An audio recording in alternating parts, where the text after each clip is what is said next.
நீங்கள் நல்லா கவனிச்சு பார்க்கணும். பேசிட்டு இருக்காரு உதயநிதி. அவருக்கு இருக்கக்கூடிய ஒரே கவலை என்ன? திமுக மேல என்ன பொய் வழக்கு போடலாம், என்ன பொய் கேஸ் போடலாம்.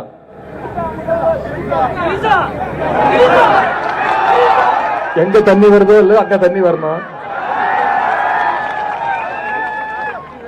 காவிரி சொன்ன ஒரு நடிகை பேரை சொல்லி கத்துறாங்க கூட்டத்தில் இல்லையா? இந்த உதயநிதி மூஞ்சில் ஒரு புன்முறுவல் வந்துச்சு பார்த்தீங்களா? கவனிச்சிங்களா? அந்த கரடிக்கு அந்த பேரை கேட்டோன்னே ஏன் அவ்வளோ ஆனந்தம்? முகம் தகன்னு மின்னுது. அப்போ நீ ரசிக்கிறாத, ரைட்டா? இது முதல் முறை அல்ல. உதயநிதியோட புத்தியே இப்படிதான். கடந்த முறை உதயநிதி இப்படி பேசி சர்ச்சையில் சிக்கிய போது எனக்கு தெரிந்த ஒரு பிரபல மனநல மருத்துவரிடம் சென்று ஏன் இப்படி பேசுகிறார் என்று நான் அவரிடம் நீண்ட நேரம் விவாதித்தேன். மனதளவிலேயே உதயநிதிக்கு சிக்கல் இருக்கிறது என்றார். உதயநிதி முதல் முறையாக மேடை ஏறி பேசிய பேச்சை நீங்கள் யாருமே மறந்திருக்க மாட்டீர்கள். தென்சென்னை மக்களவை தொகுதி வேட்பாளரை ஆதரித்து பிரச்சாரம் செய்ய உதயநிதி பேசியது தான் அவரது முதல் அரசியல் பேச்சு. இவங்களுக்கு ஓட்டு போட்டால் உங்கள் தொகுதிக்கு அழகான எம்பி கிடைப்பாங்க சொன்னாரா இல்லையா? கேட்டுக்கொள்வது அழகான ஒரு வேட்பாளரை உங்கள் பேசவே தெரியாதவன் கூட இந்த மாதிரி பேச மாட்டான். கரெக்டுங்களா? புத்தி அப்படி வேலை செய்து. அதற்கு பிறகு எடப்பாடி பழனிசாமி அவர்களை பற்றி, அம்மையார் சசிகலா அவர்களை பற்றியெல்லாம் என்ன பேசினார் என்பதை நான் இங்கே குறிப்பிட விரும்பவில்லை. இப்போ உங்கள் புத்தி எப்படி இருக்குது? இது இல்லைன்னா ஏன் சார் விடிகாத்தால 3 மணிக்கு போய் இன்ஸ்டால ஏன் சார் ரீபோஸ்ட் பண்ணிட்டு இருக்கீங்க? இதுதான் மாலதி அவர்களின் அடிப்படை குணம், அடிப்படை புத்தி. கருணாநிதி இப்படியே பேசி வளர்ந்தவர். இது மாதிரி ஆபாச கதைகளை மேடையில் பேசி ஆட்சிக்கு வந்த கட்சி தான் திமுக. சார், நீங்கள் திரும்ப இது லெகசி, இவங்க இப்படி தான் பேசிக்கிட்டு வந்தாங்கன்னு சொல்கிறீங்க சார். இன்றைக்கி நம்ம பாடி ஷேமிங் பற்றி பேசுகிறோம், எவால்வ் ஆகியிருக்கோம், பரிணாம வளர்ச்சிகளை இதெல்லாம் பேசக்கூடாது அப்படின்னு சில விஷயங்கள் முடிவு பண்ணியிருக்கோம். அப்படி இருக்கும்போது இவர் இப்படி பேசுகிறாருன்னா புற உலகோட இவர் தன்னை கனெக்ட் பண்ணிட்டு இருக்காரா இல்லையா? இதை இன்னும் இந்த சமூகம் ரசிக்கிறது என்று இவர்கள் நினைத்து கொண்டிருக்கிறார்கள். இவர்கள் வேறு ஒரு காலகட்டத்தில் வாழ்ந்து கொண்டிருக்கிறார்கள் என்பது புரிகிறதா? ரைட்டுங்களா? இன்னும் உலகம் அப்படிதான் இயங்குகிறது என்று நினைத்து இவர்கள் வாழ்ந்து கொண்டிருக்கிறார்கள். அதனால தான் இவர்களோட ஐடிவிங்க ஆபாச ஐடிவிங் என்று அழைக்கிறார்கள். அந்த ஆபாசமாக பேசுபவர்களை திமுகவின் தலைவர் அழைத்து அங்கீகாரம் கொடுத்தாரா இல்லையா? இன்னைக்கு குண்டர் சட்டத்தில் 2 சிறையில் இருக்கிறார்கள்.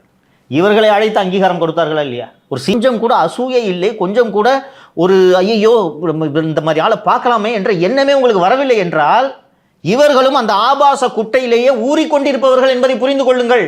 சார், இப்போ பேசிட்டாருன்னு வச்சிங்களேன், அப்படி பேசினாலும் அந்த கட்சிக்கும் அந்த கட்சியை சார்ந்தவர்களும் தான் ஒரு பின்னடைவாக இருக்கும். வெளியில் பேசுறதுக்கே மறுப்பாங்க.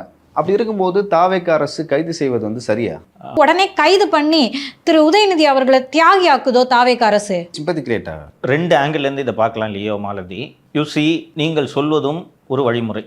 லாங் ரோப் கொடுக்கறது, ஏதாச்சும் பேசிட்டு போ, மக்கள் பார்த்து வெறுத்து ஒதுக்க போகிறார்கள். மக்களே ஒதுக்கும் போது நாம ஏன் மெனக்கிடணும், கஷ்டப்படணும் என்பது ஒரு கோணம். இன்னொன்று, இவ்வளவு கொச்சையாக ஒரு முதல்வரை பேசுனதுக்கு பிறகு வேடிக்கை பார்த்தா என்னையா சிஎம் இருந்தாலே? இதுக்கு பதில் சொல்லுங்கள். என்னையா சிஎம் இருந்தாலும் நான் ஹீரோவாக பார்க்குறேன். அவரை என் ஹீரோ அவர். விஜய் ஹீரோவாக பார்ப்பவர்களின் மனநிலையிலிருந்து இதை பாருங்கள். ஏன் இப்படி பேசினுக்கிறான், மொக்கையாக வேடிக்கை பார்த்துனுக்கிறாரு இவர். சினிமாவில் தான் ஏன் இவர் சாட்டைக்கட்டெலாம் தூயின்னு சுற்றுவார் இவர், மொக்கையா என்று சொல்லுவார்களா மாட்டார்களா? ஒரு அரசு தனது அத்தாரிட்டியை எஸ்டாப்ளிஷ் பண்ணும், அதான் ஸ்டேட், அதான் கவர்மெண்ட். ஒரு சிஎம்ஐ பற்றி இவ்வளோ கொச்சையாக பேசுனதுக்கு பிறகு வேடிக்கை பார்த்துட்டு இருக்க முடியுமா? இன்னொன்று, இவர்கள் வேண்டுமென்றே ப்ரோவோக் செய்கிறார்கள் என்பது உங்களுக்கு தெரிகிறதா? அந்த மீசை எல்லா இடத்துலையும் அவன் பேசிட்டு இருக்காரு. கவனிச்சிங்களா நீங்கள்? டேய் வாடா வாடா என்ன தொடுறா என்கிறார். தொட்டுட்டாங்க, வழக்கு பதிவு போட்டாங்க. Cyber crime. ஆமாம், சைபர் கிரைம் தான். ஒரு அமல்ராஜ்கிட்ட சொல்லி அந்த ஜெயிலில் ஆக்சிடென்டல் ஃபயரில் இந்த மீசையில் தீய வச்சிருங்க சொல்லலாம் என்று கோரிக்கை. இல்லை நீங்கள் ஜெயிலுக்கு போனோடனே உங்களுக்கு முடி கட் பண்ணுவாங்க, பார்த்து யார் முடி வெட்டணும்னு கூட்டு போவாங்க. தனியாக மீசையை வெட்டுவாங்களா?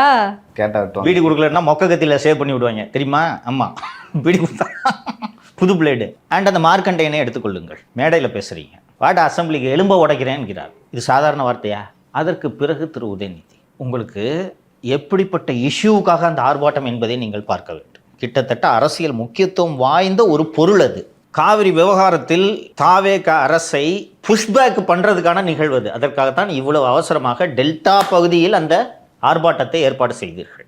அப்போது தாவேக அரசு இதில் ஒரு ஸ்டாண்ட் எடுக்க முடியல, அனைத்து கட்சி கூட்டத்தை கூட்டல, நீ எதுக்கே கர்நாடகா போகிற, தேவையில்லாமல் நீங்கள் உரிமை விட்டு கொடுக்குறியா என்று ஒரு சிக்கலான சூழ்நிலையில் தாவேக அரசு இருக்கிறது. அந்த சிக்கலை மேலும் வலுப்படுத்தும் ஒரு ஆர்ப்பாட்டம். எவ்வளவோ பேசியிருக்கலாம், ஆனால் நீங்கள் எதை பேசுகிறீர்கள்? இப்போது இதையும் நீங்கள் பேசுவீர்கள். நான் வேடிக்கை பார்த்து கொண்டே இருக்க வேண்டும் என்றால் நான் ஒரு பலவீனமான முதல்வரா இல்லையா? சொல்லுங்கள். இல்லை அப்படி ஒரு தோற்றம் வந்து வெளியில் இருக்கும். இருக்கும்.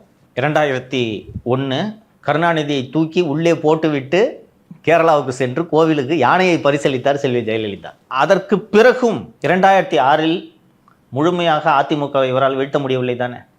கடுமையான தவறுகளை எல்லாம் செய்து 2004 படுதோல்வி அடைந்து 2006 சுதாரித்து கொண்டு மைனாரிட்டி ஆட்சியாக தானே திமுகவால் ஆள முடிந்தது. அந்த அத்தாரிட்டேட்டிவ்னஸ் ஒரு அட்மினிஸ்ட்ரேட்டருக்கு அவசியம். ஓகேவா? நான் இதை விஜயை டிஃபெண்ட் பண்ணுறதா நினச்சிட்டு நான் பேசலை. நாமளே இந்த இடத்துல பெருந்தமையாக விட்டுட்டாங்கன்னா திருப்பி பேசுவாங்களா மாட்டாங்களா? இன்னொரு எம்எல்ஏ பேசுவார், இன்னொரு மந்திரி. ஆர்எஸ் பாரதியோட வார்த்தைகள் எல்லாம் பார்க்குறீங்களா இல்லையா? பட் இது வந்து ஒரு அதிகாரியாக எடுக்கிற முடிவு இல்லை, நான் எடுக்கிற முடிவுன்னு சொல்லிட்டு காட்டுறாரு எல்லாத்துக்கும். S, your right. என் கையை என் கவர்மெண்ட்டு என் ஆர்டரில் திஸ் அரெஸ்ட் இஸ் ஹேப்பனிங். இன்னொன்று இவ்வளோ பெரிய அரெஸ்ட்டை வந்து அதிகாரிகளை முடிவெடுத்த முடியுமாப்பா? அதான் சார் சொல்கிறேன். ஆனால் திரு உதயநிதி அவர்களுக்கு வந்து பார்த்தீங்கன்னா முகமே இல்லை, ரொம்ப சோகமாக இருக்க மாதிரி தான் எனக்கு தெரியுது. But it will make him strong sir. போன்ற கைதும் நெருக்கடியும் ஒரு மனுஷனோட கெரியரை உருவாக்கும் இல்லை அழிக்கும். ரெண்டில் ஒன்று தான் நடக்கும். நீங்கள் வந்து பின்னாடி போயிடுவீங்க, இல்லைனா எதாக இருந்தாலும் பார்த்துக்கலாம் அப்படின்னு சொல்லிட்டு. ஸோ இதை எப்படி பயன்படுத்தி கொள்கிறார் திரு உதயநிதி என்பதை பொறுத்திருந்து தான் பார்க்க வேண்டும். மறக்காம சர்ப்ரைஸ் பண்ணுங்க. தேங்க்யூ.